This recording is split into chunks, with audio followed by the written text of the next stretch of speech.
All hail the triumph of old school socialism. Nothing from Hillary Clinton. No, no. I'm talking about Donald Trump's massive new welfare plan.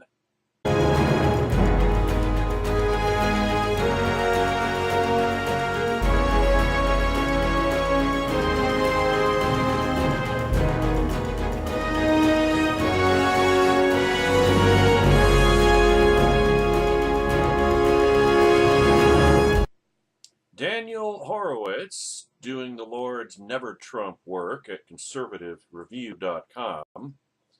This is a continuation of what we discussed yesterday in another video here on the Hard Starboard Radio YouTube channel. Yesterday, Ivanka Trump told Breitbart News, Trump Pravda, that the new child care and maternity leave entitlement she convinced Trump to adopt reflects fresh ideas. One of the great promises of a Trumpedency is bringing new solutions, fresh perspective to the table in a way that unfortunately we haven't had the benefit of for a very long time, said the left-wing nut extremist daughter of the left-wing nut extremist GOP nominee. If there's an undercurrent of frustration and anger in my voice, you know why. Now, if we're going to adopt the economic entitlement and dependency plan of Bernie Sanders, can we at least not refer to it as new and fresh? In her acceptance speech to the DNC, the Democrat National Convention, Hillary Clinton told the Bernie Sanders supporters, "Your cause is our cause." Little would she know that the triumph of Bernie Sanders and economic Marxism would also be the cause of her opponent.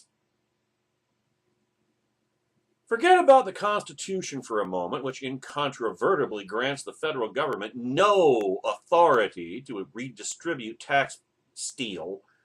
taxpayer funds for the purpose of creating a child care and maternity entitlement. After all, that document, the signing of which we celebrate on Friday, today, by the way, ladies and gentlemen. No, actually, it's tomorrow, September 17th, is Constitution Day, is clearly not in vogue anymore within the Republican Party. Either way, by refusing to condemn this plan, whether you plan to vote for the man in a binary choice or not, one accepts every tired, old, failed, and hackneyed premise of the left as it relates to welfare, entitlements, fiscal responsibility, free markets, and debt. What we are seeing with this new entitlement plan is the complete destruction of an entire leg of the conservative stool. Trump has made it very clear on a number of occasions that he does not plan to shrink a single program or agency within the federal government, aside from the trite establishment talking point of getting rid of waste, fraud, and abuse. And this plan is no different.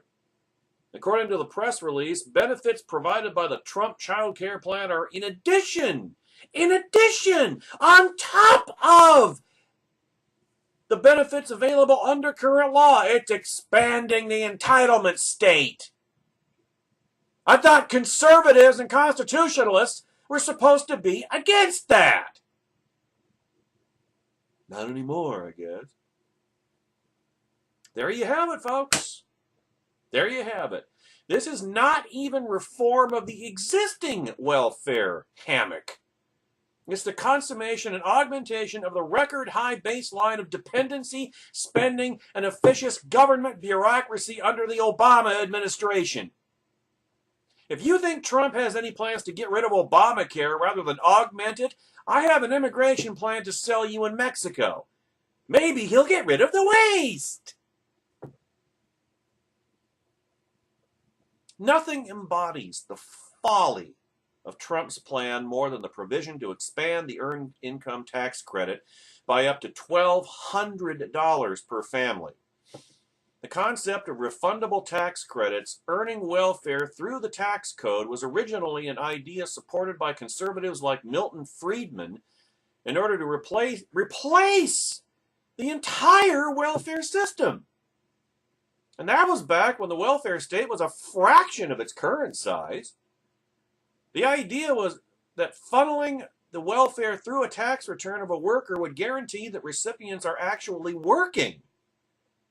In addition, it would cut out the bureaucracy that administers welfare programs.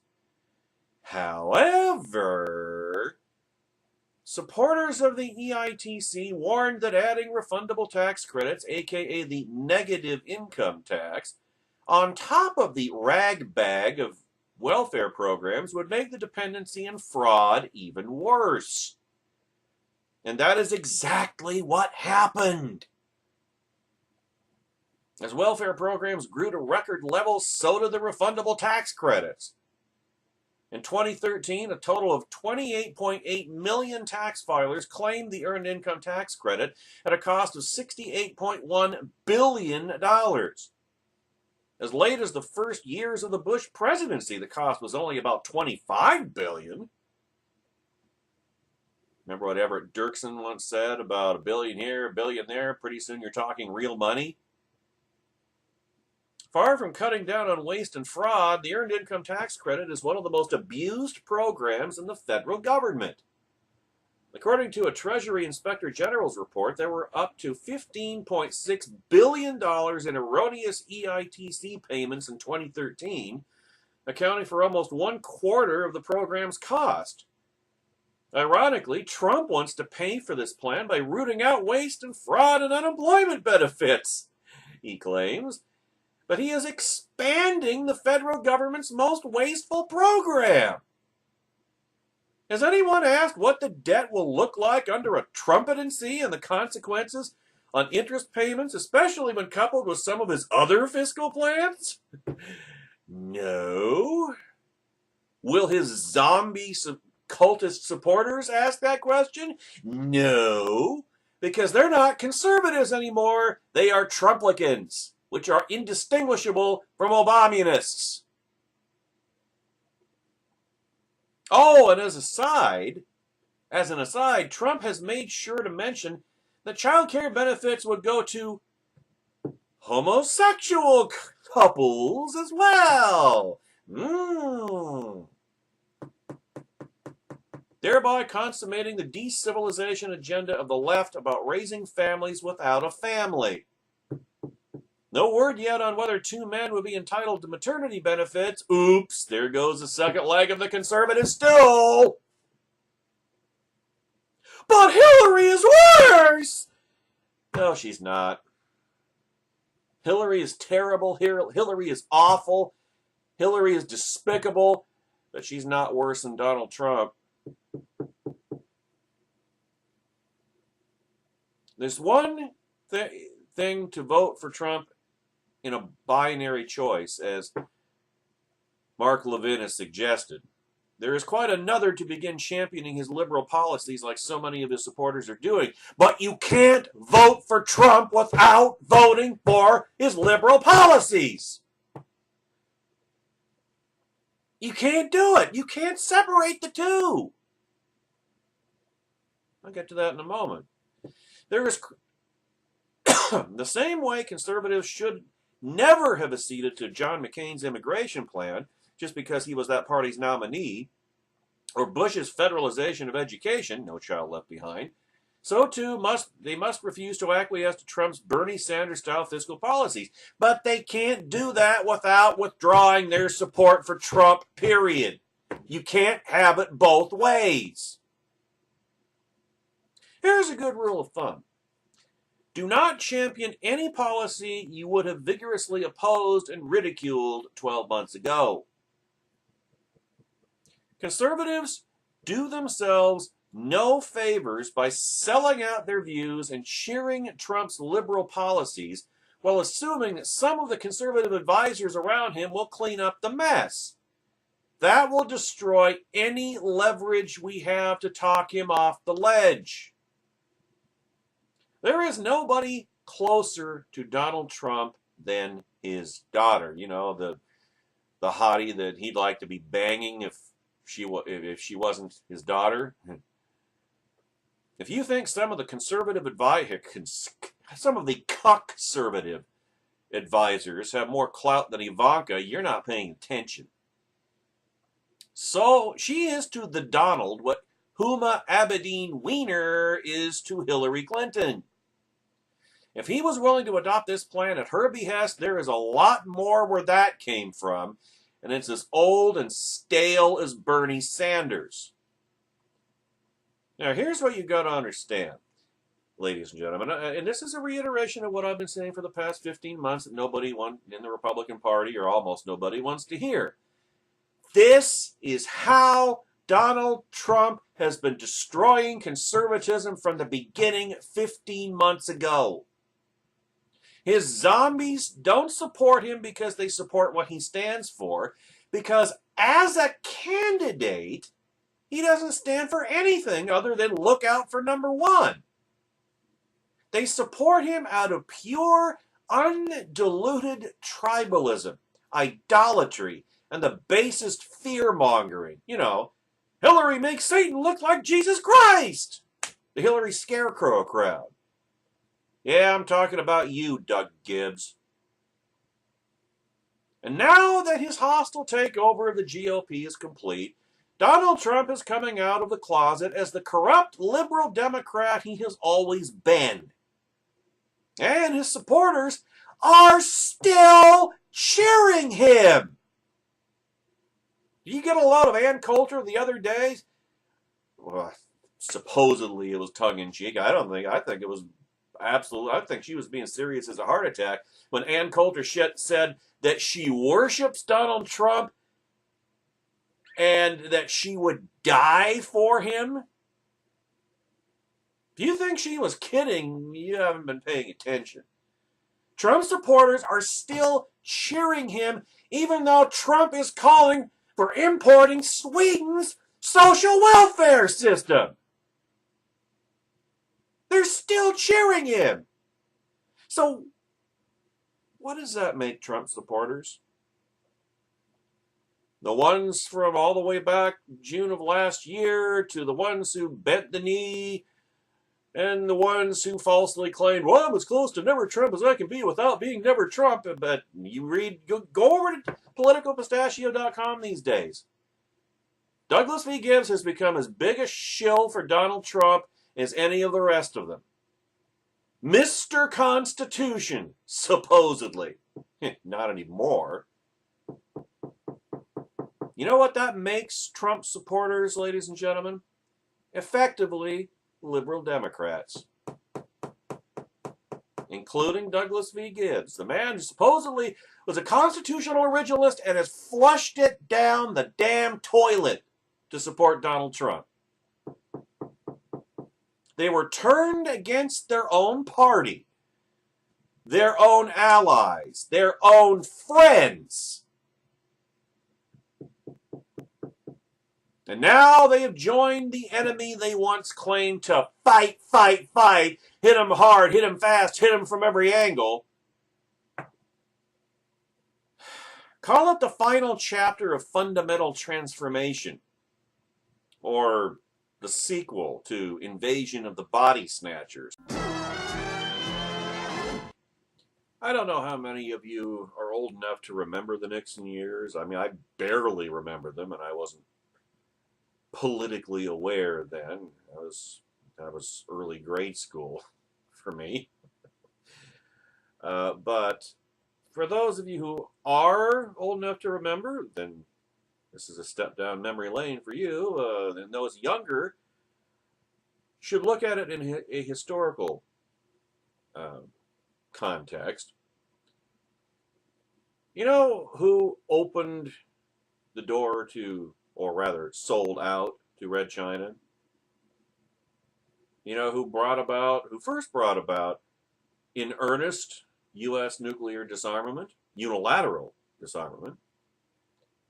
You know who gave us wage and price controls, who took us off the gold standard, who signed into law the alphabet soup regulatory agency archipelago, everything from OSHA to the EEOC, to the Environmental Pollution Agency.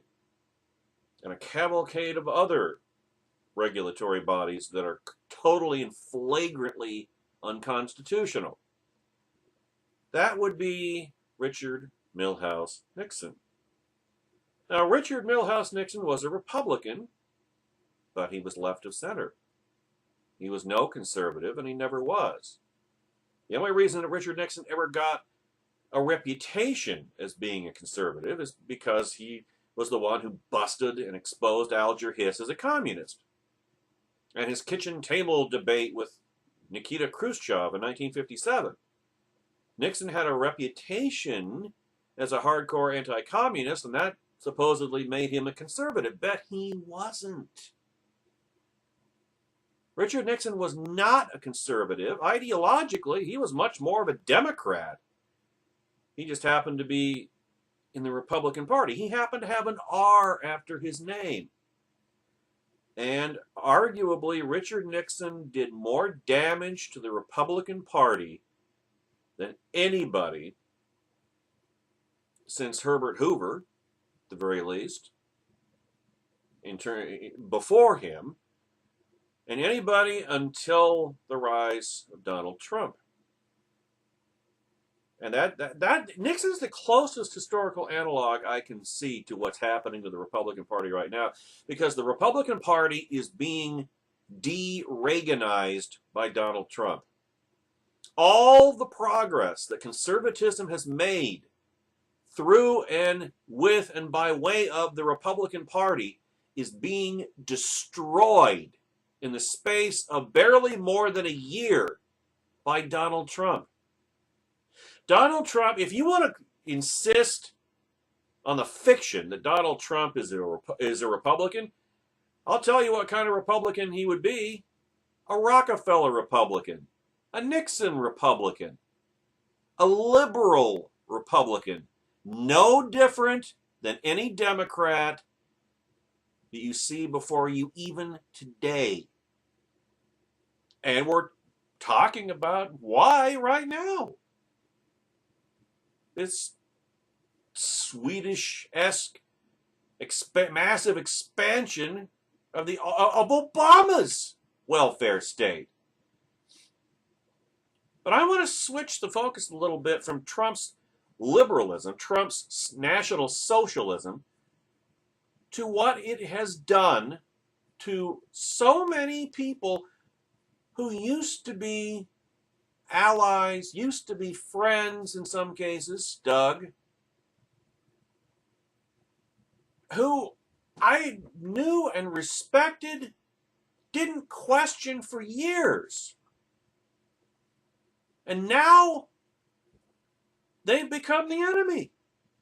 They have embraced liberalism. They have embraced socialism for no other reason than an Obama-esque personality cult that arose within the Republican Party. The thing that can be summarized best, and I've said it before, and I'm going to say it again, by the adage, well, Yosemite Sam is the one who said it best, if you can't beat 'em, join 'em. And that's what so many former conservatives have done. And they have convinced themselves that Donald Trump is something he's not. And so they're not paying attention to his coming out of the closet as a liberal Democrat. Liberal Democrat policies, massive expansion of the welfare state, new entitlements, blatantly unconstitutional, blatantly profligate, but they're cheering him. They are cheering policies that a year, not even a year ago, they would have been condemning, they would have been laughing at, rejecting with contempt and hostility. But now they're cheering them. Now they're supporting them. Why? Because Donald Trump has suggested them. Donald Trump has proposed them. So now suddenly, well, the welfare state's not bad. The welfare state's a good thing if Donald Trump says it is.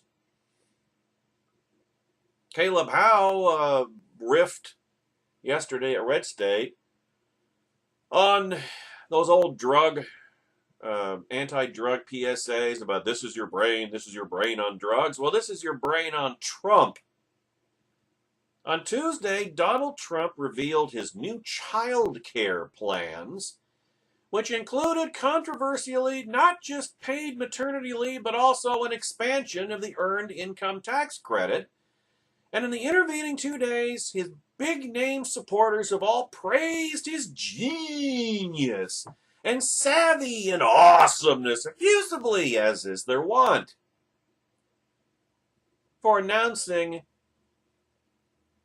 a child care plan that even is too profligate, too wasteful, too big government, even for Hillary Clinton. Donald Trump has gotten to Hillary Clinton's left on one of her core issues. And Trump supporters are going, yeah! Bizarro world, anyone? It's a funny thing, though. These loudmouth, buffoonish hypocrites previously weren't so keen on the idea of government-mandated maternity leave, or many of these other big government policies they now adore. And the internet remembered. The internet never forgets. Remember when that used to be true of elephants? So let's stroll down memory lane, shall we? This one's my personal favorite. I don't know who the hell Bill Mitchell is, but obviously he's a Trumplican. Here's what Bill Mitchell tweeted on January 28th of this year. Quote, Bernie Sanders just promised guaranteed 3 months paid maternity leave. Who the hell pays for that? Bill Mitchell tweeted the following. Let's see. Bill Mitchell tweeted the following just this Tuesday, 3 days ago. Quote, Trump's child care reform that is badly needed. So many women remain in abusive marriages just because they can't afford daycare and work. And who the hell pays for that? Who cares? It's free! Because Donald Trump suggested it. You want to tell me what the difference is between Bernie Sanders and Donald Trump? Aside from hair color? Maybe a little bit of grooming? Be hard-pressed to find a difference. And yet, so-called conservatives were making fun of Bernie Sanders 8 months ago. Now, the exact same policy, except bigger and more intrusive and more expansive, and these same cuck-servatives are now cheering because the idea came from their hero. Because, why? He has an R after his name? There's really nothing to add to that besides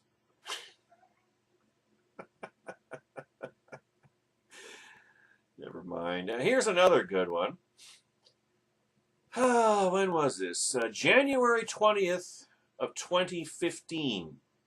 Laura Ingraham, one of a top member of Trump's harem, tweeted the following.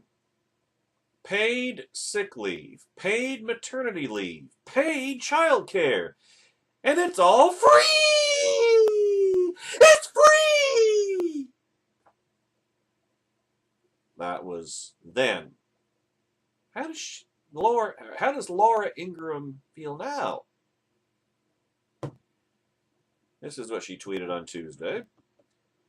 Need to see details regarding how Trump proposes to pay for a new 6-week maternity benefit. Savings because those women won't go on disability. What difference does it make, Laura? It's free! Oh, and by the way, for a nice bonus, guess who?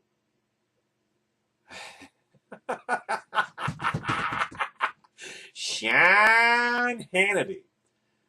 At the time, January 20th of 2015, he tweeted in paid sick leave, paid maternity leave, paid childcare, and it's all free! Oh, you forgot free college! Which he's all for. He's all for it now because it's his demigod's idea.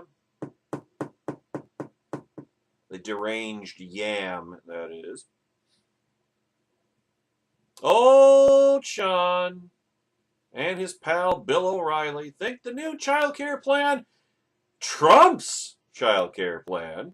The one that they crapped all over when it was Bernie Sanders' child care plan.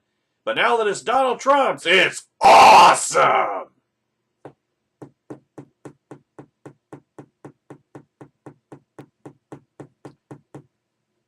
Trump isn't merely talking about paying less in taxes, ladies and gentlemen. He's talking about people who already have zero tax liability getting a credit. Welfare through the tax code, ladies and gentlemen. And not just for childcare, he's bragging out loud about there being leftover money from it to spend as you wish. Free money! Let's see how Sean Hannity, that leading conservative, reacts to this little bit of interesting information. A lot of times you have explained to me that you want to eliminate Obamacare and you want choice and you want competition. Right. And you like health savings accounts as part of your proposal. I do. And you're talking about child care savings accounts. So you're really talking about bringing in the free market here and incentivizing from a tax so it's not going to cost as much in terms of government money. Is that correct? Well, that's true, and frankly, they can have some money left over when the child reaches a certain age, and, you know, they have money left over, and they can use that for college, they can use it for what they have to use it for, and it's like an it's incredible what this does. And it's going to be great for our government, it's going to be great for families, it's going to be great for, I think, everybody. There's just no downside. Hannity tries guiding Trump to answer with the correct spin on this, but you can't lead that horse to water or anything else. It cannot be spun as some conservative innovation. Trump just flat out brags that he's handing out dollar bills, and Hannity doesn't press him on it one bit. Which, if he were actually still a conservative, he would be, and at full volume. Because when your show is just a campaign organ, much as is the case with Constitution Radio these days, you don't ask questions. You just do what your boss tells you. And Donald Trump is the boss of Sean Hannity and Douglas Vernon Gibbs. But it's not just that sycophant. Rush Limbaugh, too, has abandoned his listeners, their values, his principles of over 30 years, again. The other day on his program, earlier this week, he said, "Let me ask you point blank, do you think the argument over big versus small government is still going on, or do you think it's over? And if you think it's over, who won?" Who won? The left won, obviously. The Democrats won, obviously. All the pundits just Audio.com just came right out and said it. Rush has given up.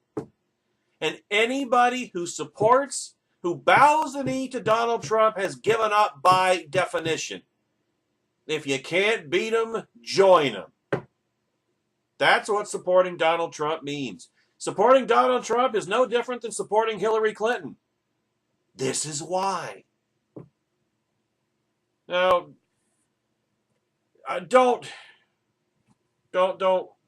read the whole transcript unless you've had a good breakfast, because nausea may ensue.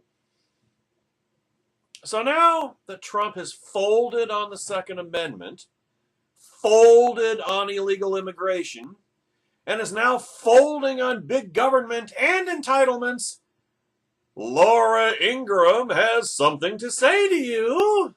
Here's what she tweeted out on Wednesday. Quote, there just aren't words, folks. Quote, Republicans' refusal to rally for the candidate their party selected is utterly pitiful and predictable. Even when that candidate is to Hillary Clinton's left on just about every issue. That may be why Hillary's sagging in the polls, because Trump has gotten to her left. Trump is out-liberaling Hillary Clinton. And why is it Democrats can see this, but Republicans can't? Because Republicans have been corrupted. Republicans have been cuckolded. Republicans have abandoned their principles, forfeited their sense, their common sense. They've sold out to a New York liberal con man. That is what is utterly pitiful. And I wouldn't have thought predictable, but guess I was wrong about that one. Pointing out that Donald Trump is going to do Democrat things in Democrat ways and betray his promises, and that he already has betrayed them over and over in Trump world, means you are a terrible person. Not Trump! Not Donald Trump, who is not a conservative. Not Donald Trump, who is a liberal. Not Donald Trump, who is to the left of and more corrupted and more dishonest than Hillary Clinton, because at least Hillary Clinton is honest and upfront about the fact that she's a left-wing nut extremist. No, it's not Trump that's a terrible person. It's us for pointing it out. And us for pointing out to those who have sold out to Donald Trump, who have abandoned their principles to support Donald Trump, that it's terrible for us to point out what they've done, and rather than pointing out how terrible it is that they've sold out. In the universe of Trump politics, there is only one true evil, and that is being someone who does not worship Donald Trump and isn't willing to die for him. Pure, unadulterated, 99 and 44/100% grade A idolatry, ladies and gentlemen, from what once was my own side. That's it. Everything else, every other principle is forfeit. The only thing you can't do is criticize dear leader, or daddy, or God. Whatever they happen to get off on calling him on any given day. And you want to know why I am angry these days? You want to know why I'm frustrated these days? It ought to be self-explanatory, but it's not, and that's why I keep making these videos. I must add this postscript, or epilogue if you prefer, with Sarah Gonzalez at Red State, because it says it devastatingly well. Spot on target.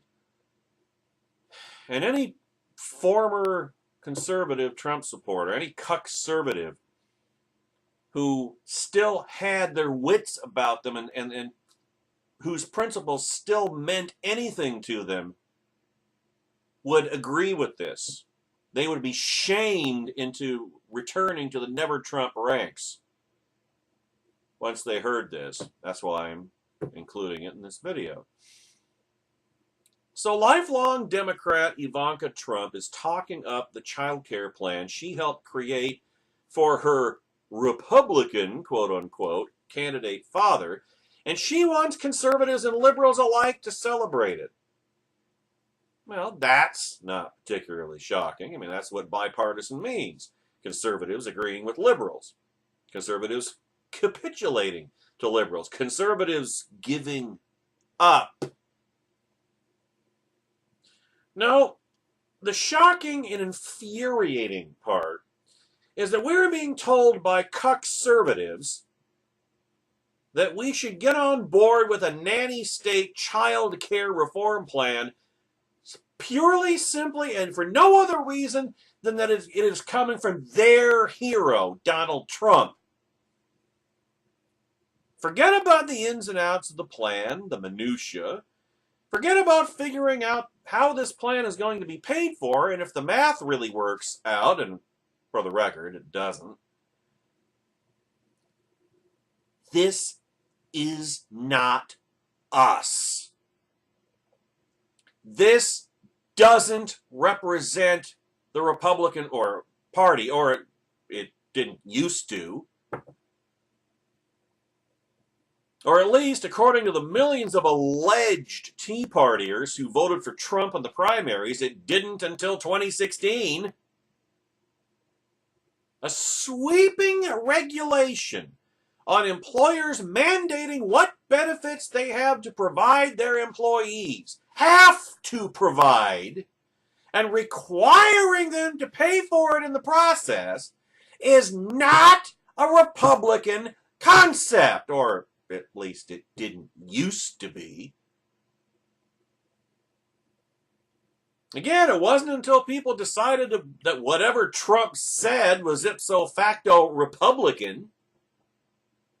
It used to be that one of the parties in this country stood for less government regulation and less federal interference with the free market, and that party was, past tense, the Republican Party.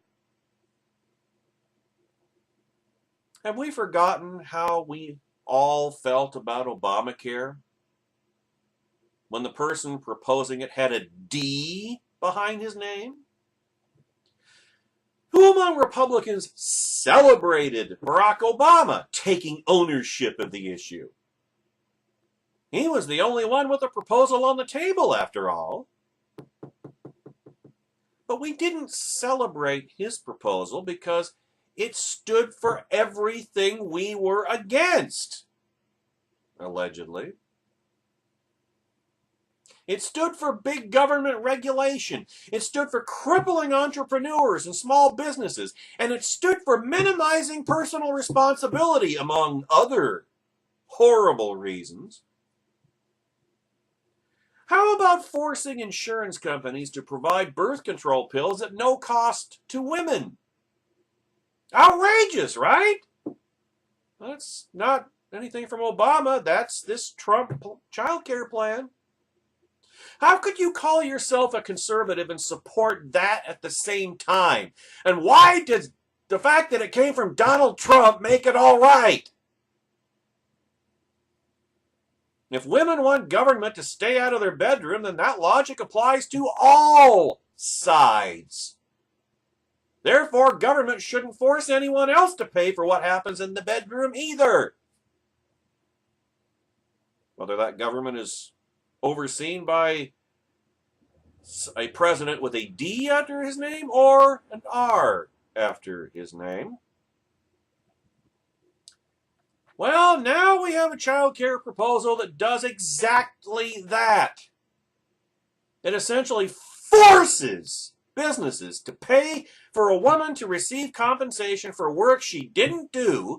It forces employers to reward a woman for getting pregnant. It doesn't, for the record, reward her husband with time off, like they do in Sweden. And interestingly enough, Swedish men don't take advantage of that nearly as much as Swedish women do. Now let's ignore the inherent discrimination within that idea for a moment and just focus on the idea itself. This is just a plain old liberal left-wing nut ideal coming from the New York liberal con man himself, Donald J. Trump.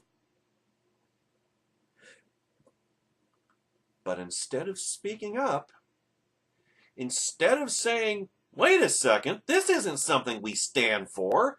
We don't force businesses to be responsible for women having babies. We don't force, or we don't pay for what goes on in the bedroom. That's never been what we're about. Instead of saying that self-evident truth, instead of invoking our principles, conservative, constitutional, originalist principles, we're talking about the details of the plan. We're talking about how it's going to be paid for, who it includes, who it doesn't include, and what a revolutionary occasion we have on our hands. Revolutionary my ass. Government paying for what happens in the bedroom is still not a conservative value. Just because Donald Trump has proposed it, endorsed it, kowtowing to feminists who want preferential treatment is still not a conservative value. Just because Donald Trump has endorsed it. It is pure hypocrisy to support this measure from someone simply because they have an R in front of their name. Craziest thing is that the people who were the most up in arms about Obamacare are the most likely to be the crazy, enthusiastic, stupid red hat wearing Trump supporters. Hey, I'm talking about you, Doug. It's enough to make you wonder whether all the liberals we made fun of for years were right. Maybe a huge portion of the people who opposed Obamacare were doing so because Obama was black. Or mulatto. That's half black for those of you in Murrieta, California.